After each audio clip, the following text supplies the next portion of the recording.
అవినాష్ చెప్పుమా.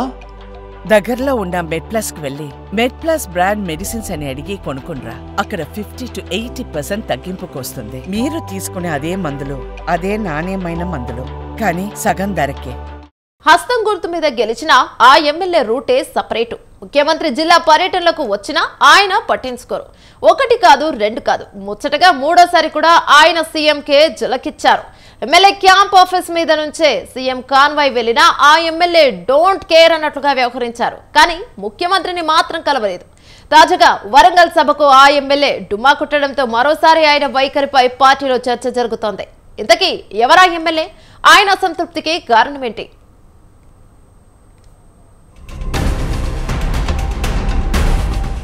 వరంగల్ జిల్లా నర్సంపేట ఎమ్మెల్యే దొంతి మాధవరెడ్డి తీరు ఇప్పుడు రాష్ట్ర రాజకీయాల్లో హాట్ టాపిక్ గా మారింది. ముచ్చటగా మూడోసారి సీఎం రేవంత్ రెడ్డి సభకు ఆయన డుమ్మా కొట్టడంతో రాజకీయ వర్గాల్లో చర్చ మొదలైంది. తాజాగా ఏడాది పాలన సందర్భంగా వరంగల్లో నిర్వహించిన ప్రజాపాలన విజయోత్సవ సభకు దొంతి మాధవరెడ్డి హాజరు కాలేదు. హనుమకొండలో ఆయన ఇంటి సమీపంలోనే సభ జరుగుతున్న మాధవరెడ్డి డుమ్మా కొట్టారు. ఇప్పుడే కాదు, గతంలో కూడా సీఎం రేవంత్ రెడ్డి 2 సార్లు వరంగల్ పర్యటనకు వచ్చినా ఆయన దూరంగా ఉన్నారు. అంతేకాదు, మొన్న పీసీసీ చీఫ్ మహేష్ కుమార్ గౌడ్ జిల్లాకు వచ్చినా కలవలేదు. దీంతో ఆయన తీరుపై కాంగ్రెస్ శ్రేణులు అసంతృప్తిగా ఉన్నట్లు తెలుస్తోంది.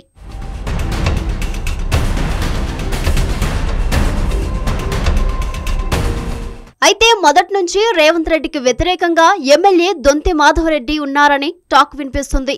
గతంలో రేవంత్ పీసీసీ చీఫ్ గా ఉన్న సమయంలో నర్సంపేటలో పాదయాత్ర చేసినా ఆయన పాల్గొనలేదు.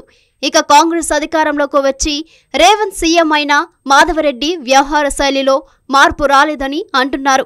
అంతేకాదు, ఇటీవల వరంగల్లో వరదల కారణంగా నీట మునిగిన ప్రాంతాల్లో రేవంత్ పర్యటించినా ఆయన కలవలేదు.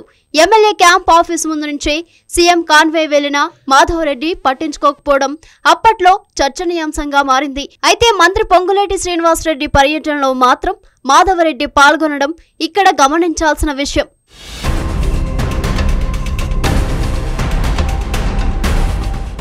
కొంతకాలంగా ఎమ్మెల్యే మాధవరెడ్డి వ్యవహారం చూస్తుంటే రేవంత్ రెడ్డిపై ఆయన వ్యతిరేకతతో ఉన్నారని టాక్ వినిపిస్తుంది.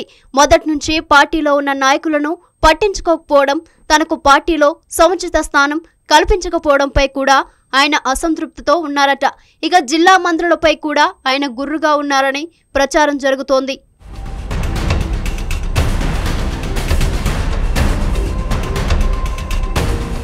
మొత్తానికి నర్సంపేట ఎమ్మెల్యే దొంతి మాధవరెడ్డి వ్యవహారం కాంగ్రెస్ పార్టీలో చర్చనీయాంశంగా మారింది. మాధవరెడ్డే కాకుండా మరికొంతమంది కూడా ఇదే బాటలో ఉన్నారని, వారి అసంతృప్తిని చల్లార్చేందుకు రేవంత్ 2 నేతలను కూడా రంగంలోకి దింపారనే టాక్ వినిపిస్తోంది.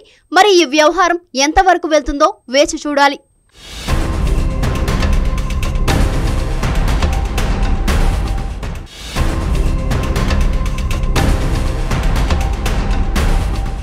వరంగల్ జిల్లా నర్సంపేట ఎమ్మెల్యే